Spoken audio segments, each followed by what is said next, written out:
¿Qué tal? Pues me da muchísimo gusto poder regresar a esta serie ¿De dónde saldrá el anticristo? Y esta será la parte número 5. Y vamos a tratar un tema bastante escabroso, un tema bastante enigmático, que es acerca de la muerte y la resurrección del anticristo. Muy bien. ¿Cuál será la primera cosa o el primer objetivo que va a intentar Satanás buscar en tiempo de la tribulación? Bueno, pues sabemos claramente que el tiempo de la tribulación va a comenzar cuando el anticristo se siente con el gobierno de Israel a firmar un tratado por 7 años. Y desde luego que este personaje que se siente a firmar este tratado con el pueblo de Israel, pues tiene que ser un hombre que tenga poder sobre los musulmanes, o sea, sobre el mundo islámico, porque pues, ¿quién podría detener a que los musulmanes no volvieran a atacar a Israel más que este personaje llamado el anticristo? Por lo tanto, hemos visto ya en los estudios anteriores que el anticristo tiene que ser forzosamente de la religión del Islam al principio. No significa que él vaya a creer en eso, pero él va a salir de ahí porque la teología del Islam dice que va a venir un descendiente de Mahoma, que le llaman el 12º imán, y que este hombre le pusieron el nombre, el título más bien del Mahdi, M-A-D-H-I latina, Mahdi, que significa el ungido o el dirigente o el líder. Entonces el mundo islámico está esperando que haga la aparición este hombre porque ellos creen que cuando él aparezca va a hacer una revolución islámica en el Medio Oriente y a continuación el mundo. Entonces cuando el anticristo aparezca, para ellos va a ser el Mahdi. Para nosotros ese Mahdi que el mundo islámico está esperando, para nosotros será el anticristo.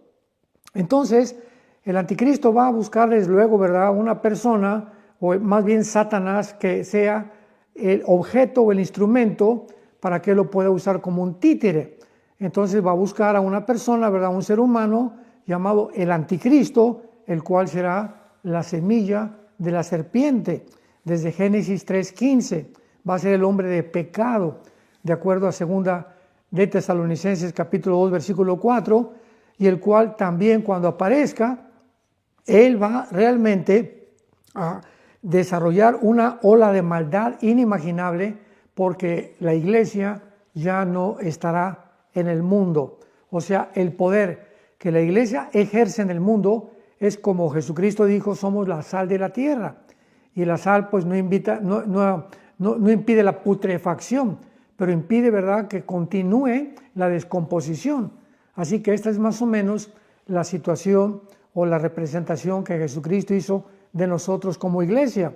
Mientras la iglesia está en el mundo, estamos de alguna manera impidiendo que la maldad se desborde como podría desbordarse. Muy bien. En el pináculo de su poder, el anticristo, sabemos, se va a exaltar como Dios y va a realmente a formar la mentira y el engaño más grande que el mundo creerá. En la segunda carta a los tesalonicenses, capítulo 2, versículo 8 en adelante, dice así: entonces se manifestará aquel inicuo. La palabra inicuo en el griego es la palabra anomos, o sea, el que está en contra de la ley o de la autoridad de Dios. Se va a manifestar aquel rebelde, podríamos también usar este adjetivo, a quien el Señor matará con el espíritu de su boca y destruirá con el resplandor de su venida. Inicuo cuyo advenimiento. Aquí vemos ya claramente que el anticristo va a ser un personaje, va a ser un ser humano, no va a ser una computadora, no va a ser una máquina, no es un imperio ni tampoco las Naciones Unidas. Va a ser un ser humano de carne y hueso como tú y como yo. ¿Cómo lo sabemos? Porque en Apocalipsis 20 dice la Biblia que Cristo los lanzará al anticristo y al falso profeta al lago de fuego. Entonces no se puede lanzar al lago de fuego ni a una máquina ni a un robot tampoco, ¿verdad? Entonces este inicuo o este rebelde que es el anticristo va a venir con el advenimiento de Satanás. O sea, Satanás le va a proporcionar al anticristo todo su poder y toda su autoridad. Esto lo encontramos en Apocalipsis capítulo 13, versículo 2. Y la bestia, que era semejante a un leopardo, y sus pies como de oso, y su boca como de león, y el dragón le dio el poder y su trono y su grande autoridad. O sea, todos los poderes, todas las manifestaciones que el anticristo va a manifestar, va a representar, no serán propias. Él estará poseído completamente por un principado satánico, que dice Apocalipsis 11, 7 y 8, un principado que va a subir del abismo. O sea, un ángel caído que ocupó alguno de los liderazgos de imperios del pasado, que está actualmente prisionero en el abismo. Cuando el anticristo surja al escenario mundial, este principado satánico saldrá del abismo a poseer al anticristo. También vemos nosotros claramente que será al inicio de la tribulación, o sea, al inicio de los 3 años primeros y medio, que va a ser una alianza, el anticristo, tóxica, con un sistema religioso. Y esto lo encontramos en Apocalipsis capítulo 17, donde se retrata a una mujer ramera montada sobre una bestia. Sabemos claramente que la bestia es el anticristo y la mujer ramera que está arriba implica como un jinete arriba de un caballo dominando al caballo. El que tiene las riendas es el que controla al animal. Entonces, cuando la Biblia nos habla que una mujer se le conoce como la ramera porque va a ser un sistema religioso apóstata, está arriba del anticristo montándolo, implica que lo está dominando. Esto es muy importante porque los primeros 3 años y medio de la tribulación, el anticristo no va a tener el poder, lo va a tener un sistema religioso que está retratado, representado, simbolizado en Apocalipsis capítulo 17, que se le llama el sistema religioso o la Babilonia, la gran ramera, la madre de las abominaciones de toda la tierra. Entonces aquí vemos claramente en Apocalipsis capítulo 17 que esta alianza tóxica entre el sistema religioso y el sistema político es tóxico, ¿verdad? Porque es por pura conveniencia. Podemos poner el ejemplo que esto ha sucedido políticamente entre China actualmente y Rusia. Cuando Rusia trató de impedir que entrara a Ucrania a convertirse en una miembro de la OTAN, y cuando amenazó la OTAN en poner armas en Ucrania para invadir Rusia, pues Putin, ¿verdad?, inmediatamente hizo una alianza tóxica con China. Y sabemos que todas las alianzas que todas las naciones hagan a través de la historia son por intereses políticos e intereses económicos. Entonces Putin le dijo a Xi Jinping, el presidente de China, ayúdame y yo te voy a ayudar con armamento nuclear y tú ayúdame con soldados. Porque China, pues sabemos que tiene un ejército de aproximadamente 200 millones de soldados. Entonces, estas son las alianzas tóxicas, cuando son matrimonios por conveniencia, ya sea político, ya sea económico o militar. Entonces, esta alianza tóxica entre el anticristo y el sistema religioso va a durar 3 años y medio, porque a los 3 años y medio el anticristo va a volverse contra el sistema religioso que le ayudó por su influencia y por su popularidad, y dice la Biblia que su gobierno del anticristo, que estará formado por 10 naciones, 5 el oriente y 5 el occidente, van a quemar este sistema religioso. Y dice aquí en Apocalipsis 17, versículo 18, para que ya no tengamos ninguna duda respecto a quién es o a quién se le está atribuyendo o qué religión será este sistema religioso final, dice la Biblia, y la mujer, o sea, la ramera retratada arriba del anticristo en Apocalipsis 17, versículo 18, la mujer que has visto es la gran ciudad que reina sobre los reyes de la tierra. En otras palabras, en tiempos de Juan, ¿qué ciudad era la que en casi 2/3 partes del mundo había gobernado?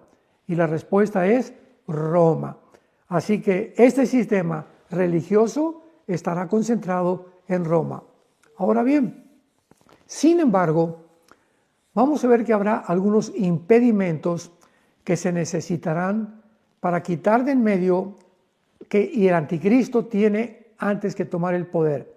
O sea, el anticristo va a necesitar quitar de en medio algunos puntos importantes y eventos importantes antes de tomar el poder control, el control total. Y el primero será, él va a tener que ser muerto o asesinado, pero será resucitado. Veamos esto en Apocalipsis capítulo 13, lo que la Biblia nos revela. Versículo 3. Vi una de sus cabezas como herida de muerte, pero su herida mortal fue sanada, y se maravilló toda la tierra en pos de la bestia, que en este caso es el anticristo. Este versículo ha dado lugar a varias especulaciones, teorías, hipótesis de que realmente no está hablando de la persona del anticristo, que está hablando de alguno de los imperios, alguna de las cabezas, porque la bestia tiene 7 cabezas y representan los imperios, y no es la persona del anticristo. Pero ¿cómo podemos salir de dudas de que realmente el anticristo va a ser herido físicamente por vamos a ver claramente que la palabra que se usa en el griego es un instrumento filoso. Está hablando de una espada, o está hablando de una daga, o está hablando de un cuchillo. Y lo vemos en el versículo 12 y 14 del mismo capítulo 13 del Apocalipsis. Y dice así el versículo 12. Y ejerce toda la autoridad, está hablando del falso profeta, ejerce la autoridad, el falso profeta, de la primera bestia, en presencia de ella, y hace que los moradores de ella adoren a la primera bestia cuya herida mortal fue sanada. Y el versículo 14 lo reenfatiza, y engaña a los moradores de la tierra con las señales que se le ha permitido hacer en presencia de la bestia, mandando a los moradores de la tierra que le hagan imagen a la bestia que tiene la herida de espada y vivió. Esto es muy importante porque vamos a examinar más detenidamente las palabras originales que se usaron en estos 3 versículos para demostrar que es algo físico y que el anticristo va a ser asesinado. Entonces, va a necesitar el anticristo ser asesinado antes de que pueda subir al poder. ¿Por qué? Porque lo dice el capítulo 13, versículo 3. Vi una de sus cabezas como herida de muerte, pero su herida mortal fue sanada y se maravilló la tierra en pos de la bestia. Entonces, el anticristo, antes de que realmente el mundo lo reconozca y pueda realmente comenzar a adorarlo, tiene que haber demostrado que fue muerto y resucitado. Y esto va a ser un evento, ¿verdad? Porque vamos a ver claramente cómo es posible que Satanás pueda tener el poder de hacer un milagro como este, de levantar un muerto, de sanar un enfermo, de hacer cosas que desaparezcan, de transformar la materia inerte y energetizarla en algo real, vivo, como cuando los brujos del faraón en Éxodo capítulo 7, recordamos que mandó Dios a Moisés y a Aarón a que le dieran una señal al faraón de que realmente Dios era el Dios de Israel. Pues aventó la vara Moisés en el suelo, y ¿qué sucedió? Se convirtió en una serpiente, pero los brujos del faraón repitieron el mismo milagro. ¿De qué nos habla esto? Que realmente no conocemos lo que es el poder de Satanás. Satanás es un querubín caído con poderes extraordinarios, sobrenaturales, que tiene el poder de energetizar la materia. Como en este caso una vara, ¿verdad? Pues no tiene vida, no tiene células como un ser vivo, pero lo convirtieron los brujos en un reptil, igual que el milagro de Moisés. La única diferencia fue que la vara de Moisés se tragó a la culebra que los brujos tuvieron, dándonos a entender que el poder de Dios es mucho más grande que el poder de Satanás. Muy bien. En segundo lugar, para que el anticristo pueda realmente tomar el poder, se va a necesitar quitar de en medio, tendrá que terminar y quitar a todas las religiones que le hagan competencia. Estamos hablando del judaísmo, del islam, del cristianismo, del hinduismo, etcétera, etcétera. Porque los primeros 3 años y medio de la tribulación, de la semana 70 de Daniel, el Vaticano, que es el sistema religioso que está en Roma, va a ser una alianza tóxica con el anticristo, y el anticristo va de alguna manera a someterse a este poder religioso que también es político, de alguna manera por la influencia tan poderosa que va a tener el Vaticano. Así que tengamos cuidado de estar atentos a lo que va a pasar en el Vaticano por el poder impresionante que va a recobrar sobre las naciones y sobre los políticos. Pero después de los 3 años y medio, el anticristo va a decir, se acabaron las religiones. Aquí el único que canta va a ser yo, el gallo giro, como decimos en México. Entonces el anticristo va a hacer a un lado a todas las religiones y él va a imponer su propia religión. Y en tercer lugar, otra cosa que va a necesitar el anticristo para quitar en medio y para que él pueda surgir al poder, va a tener que matar a los 2 testigos de Apocalipsis capítulo 11, que tal vez sean Moisés y Elías, como tradicionalmente se ha creído. Es posible que ellos sean los 2 testigos, que van a hacer milagros, van a traer fuego del cielo a la tierra, van a atormentar a los seres humanos con las señales y las plagas que van a traer, y finalmente será la bestia que sube del abismo, Apocalipsis 11, 7 y 8, la que los matará, que será el anticristo. Entonces, cuando ya el anticristo pueda demostrar al mundo que tiene poder sobre la vida, que ya las religiones no van a existir y que él va a matar a los 2 únicos últimos opositores, que son los 2 testigos, el anticristo toma el poder. Ahora sí, abordemos con detenimiento la resurrección y la muerte del anticristo. Dice Apocalipsis capítulo 13, versículo 2, la bestia que era semejante a un leopardo, sus pies como de oso, su boca como de león, el dragón le dio poder, su trono y gran autoridad. Y su herida mortal fue sanada, versículo 3, y se maravilló la tierra en pos de la bestia. Vendrá el tiempo entonces cuando el anticristo reciba una herida de muerte. Sin embargo, esta herida, como hemos visto ya, ¿verdad?, mortal, va a ser sanada. Es claro que esto hará que el mundo pues quede maravillado, ¿verdad?, por su aparente resurrección, por lo que el mundo lo va a comenzar a adorar. Ahora, muy bien, dice la Biblia que pues es lógico que la tierra se va a maravillar a través de la bestia, porque todas estas señales además y prodigios mentirosos abundarán en el mundo, pero la atención estará centrada sobre el personaje del anticristo, porque esta persona será superior a todas las demás. Muy bien, veamos ahora a continuación de la forma como el anticristo va a ser muerto. El hecho de que el anticristo resucite ha parecido ir en contra de algunas declaraciones de Jesús, de que Él es el único poseedor de este poder. O sea, Jesucristo dijo en Juan 11, yo soy la resurrección y la vida. O sea, la vida está en poder de Él. Y esto ha causado que algunos teólogos hayan usado diferentes traducciones, como que será una resurrección falsificada, otros que no está dirigida a un individuo, que va a ser un imperio, como ya lo vimos.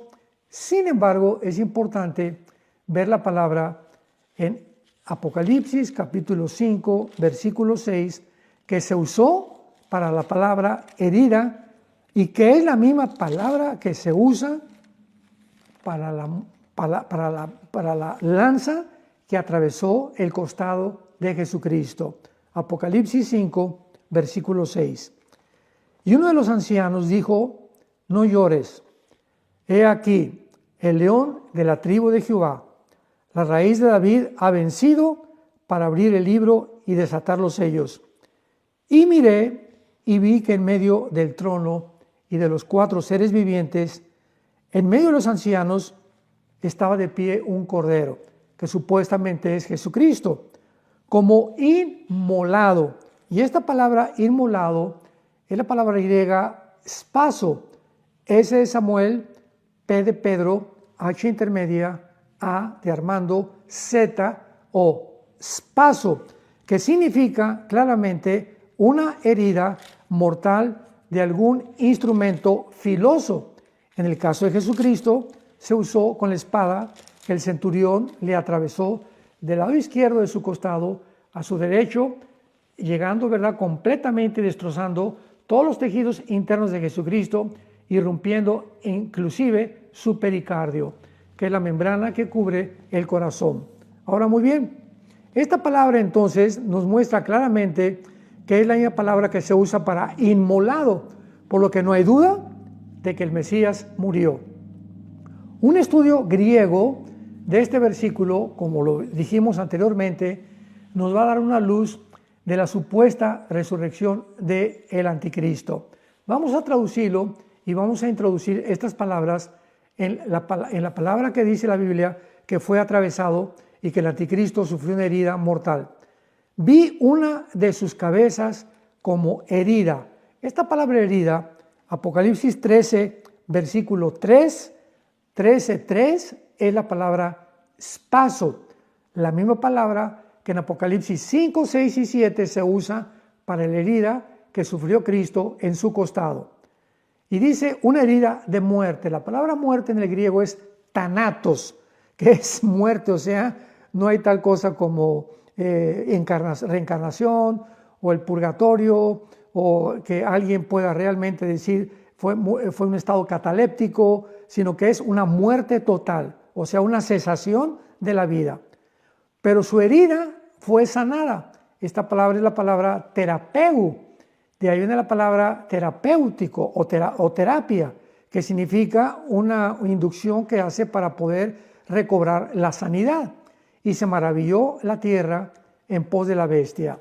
Ahora, veamos estas palabras griegas definidas en el diccionario griego y hebreo de la New American Standard, o sea, de la norma americana nueva del hebreo, que dice así.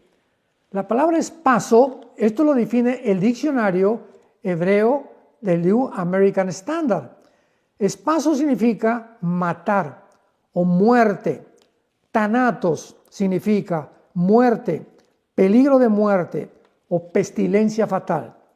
Plegue, que significa una herida, un golpe fuerte o golpear. Y terapeu significa curar, sanar, tratar una herida o ser sanado. Estas palabras implican que el anticristo será herido de muerte intencionalmente en lugar de morir accidentalmente o por causa natural.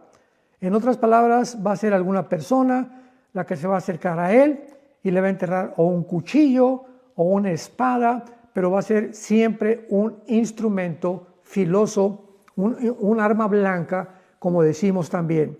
Él va a recibir esta herida mortal, va a ser completamente sanada, y recordemos que esta misma herida es claramente descrita en Apocalipsis capítulo 13, donde dice que fue sanada milagrosamente. Y finalmente, el apóstol Pablo, en su segunda carta a la iglesia de Tesalónica, capítulo 2, les manda unas palabras recordándoles a estos cristianos de la iglesia de Tesalónica, que se encuentra actualmente geográficamente en la nación de Turquía, porque en Turquía se encuentran casi todas las iglesias del Apocalipsis. Qué cosa más interesante, que ellos no tenían que preocuparse, porque en la primera carta les dijo que vendría un evento llamado el arrebatamiento de la iglesia, que también en el latín significa raptarus, o también se dice la palabra rapto. Entonces los tesalonicenses pues estaban contentos de que va a venir un día una generación de cristianos que no vamos a morir. Hasta ahorita en el siglo XXI todavía seguimos creyendo que nosotros vamos a pertenecer a esa generación, que de repente millones de personas van a desaparecer en el mundo y que vamos a reunirnos en el aire sin que Cristo toque los pies en la tierra como lo va a hacer en su segunda venida. Zacarías capítulo 14 del 1 al 5, vamos a reunirnos con Él para irnos con Él al cielo y regresar con Él en su segunda venida a establecer su reino mesiánico de 1000 años.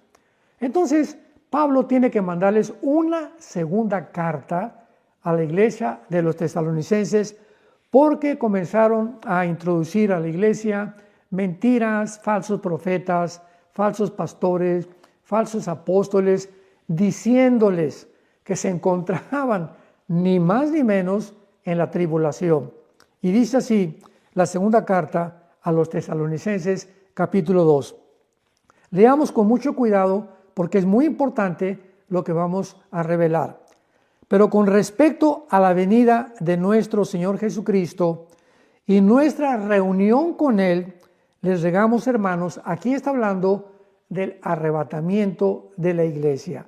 Respecto a nuestra reunión con Él, hermanos, les decimos que no se dejen mover fácilmente de vuestra manera de pensar.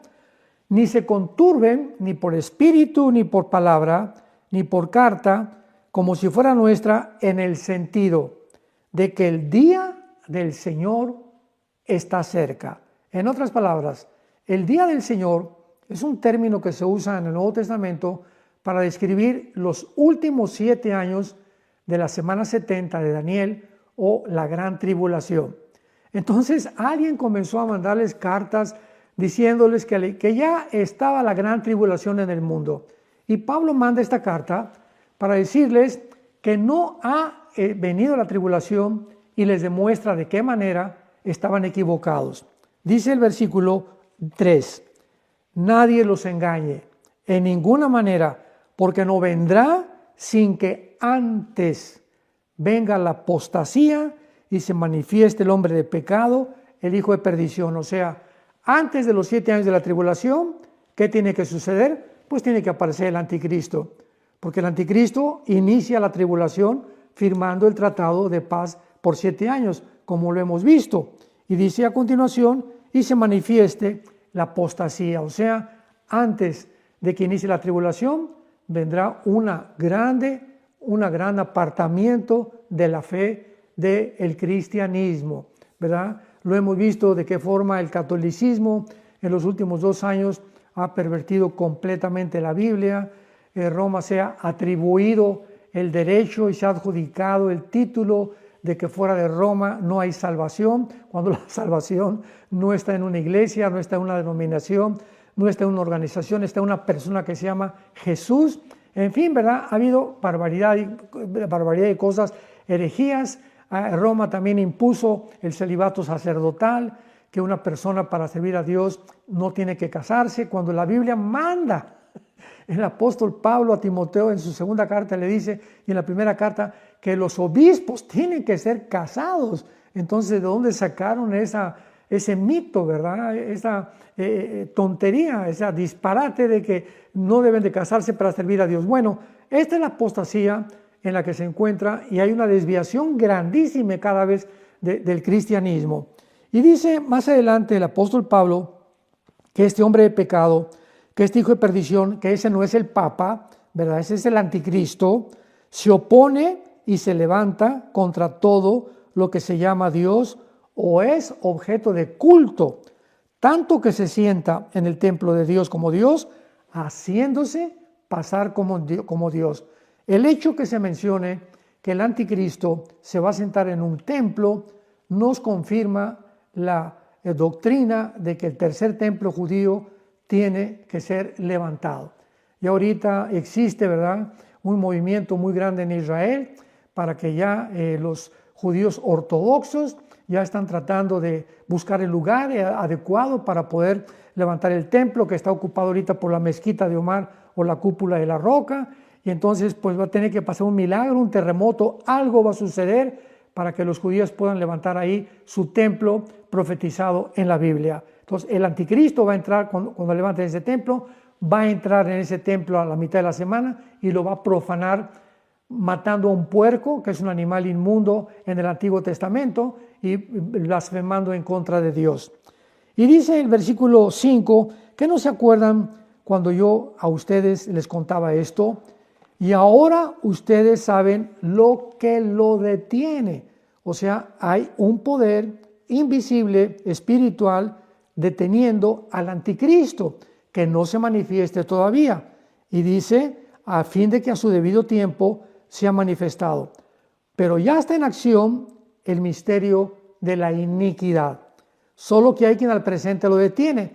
¿Quién es el que está deteniendo ahorita que no se desborde la maldad, como se va a desbordar cuando haga su aparición el anticristo y la iglesia ya no está en el mundo?